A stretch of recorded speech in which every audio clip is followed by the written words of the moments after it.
আসসালামু আলাইকুম প্রিয় ভিউয়ার্স, নতুন আরেকটি ভিডিওতে আপনাদের স্বাগতম। আজকের ভিডিওটা মূলত করা আমাদেরই এক বন্ধু রেমিটেন্স যোদ্ধা সজীব ছুটি কাটাতে বাংলাদেশে এসেছে। ওকে সুন্দর একটা মুহূর্ত উপহার দেওয়ার জন্য সকলেই একসাথে আজকের আয়োজন। গরুর মাংস সহ রান্নার নিত্য প্রয়োজনীয় সকল জিনিসপত্র কিনে আজ যাচ্ছি কুষ্টিয়ার হরিনারায়ণপুরের বৃহত্তম মাঠ গলাকাটা মাঠে। জায়গাটার নাম একটু ভিন্ন ধরনের হলেও পরিবেশটা ছিল মনোরম সৌন্দর্যে ঘেরা। সময় স্বল্পতার কারণে আজকে রান্নার সকল ধরনের মশলা গাড়িতেই রেডি করছে। বলতে বলতে আমরা চলে আসি লক্ষ্মীপুর বাজারে। সেখান থেকে ওয়ান টাইমের গিলাস প্লেট নিয়ে আমরা যাচ্ছি সবার মামা সোহেলের শ্বশুর বাড়িতে। সেখান থেকে রান্নার নিত্য প্রয়োজনীয় হাঁড়ি, পাতিল, কড়াই ইত্যাদি খড়িসহ নিয়ে এবার যাব আমাদের গন্তব্য স্থান বহুল প্রত্যাশিত গলাকাটা মাঠে। সেখানে পৌঁছাতেই আমাদের চোখে পড়লো রাস্তার দুপাশে এমন সারি ধরা তাল গাছ দেখা শেষে ফাঁকা একটা জায়গা দেখে আমরা সিদ্ধান্ত নিই আজকে রান্নার কার্যক্রম এখানেই শুরু করব। সেখানে পৌঁছাতেই রান্নার নিত্য প্রয়োজনীয় সকল জিনিসপত্র পাশে রেখে আমরা একটু ফটোশুট করে নেই। এরপর এক একজন এক একটা কাজ নিয়ে ব্যস্ত হয়ে পড়ি আজকের রান্না সফল করার জন্য। উল্লেখযোগ্য কাজের ভেতরে ছিল চুলা বানানো থেকে শুরু করে চাল ধোয়া, পেঁয়াজ রসুন ছোলা সহ রান্নার কাজ আরম্ভ করা। অন্য দিনের নাই আজকে আমাদের রান্নার জন্য ছিল খিচুড়ি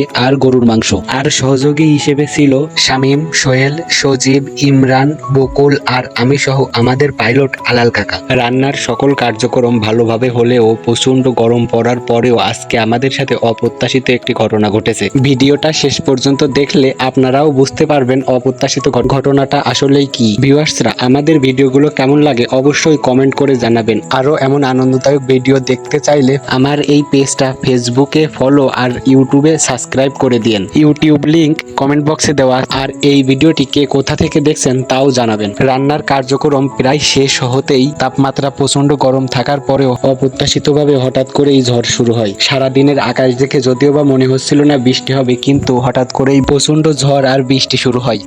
তো এরপর আমরা আমাদের রান্না করা খাবারগুলো নিয়ে যাই উঁচু স্থানে।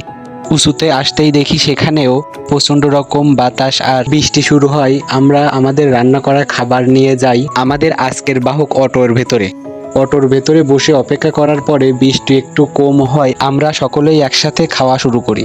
ভিউয়ার্সরা, আজকের ভিডিও এ পর্যন্তই। পরবর্তী নতুন আরো একটি ভিডিওতে আপনাদের সাথে দেখা হবে। সেই পর্যন্ত সকলেই সুস্থ থাকবেন, ভালো থাকবেন।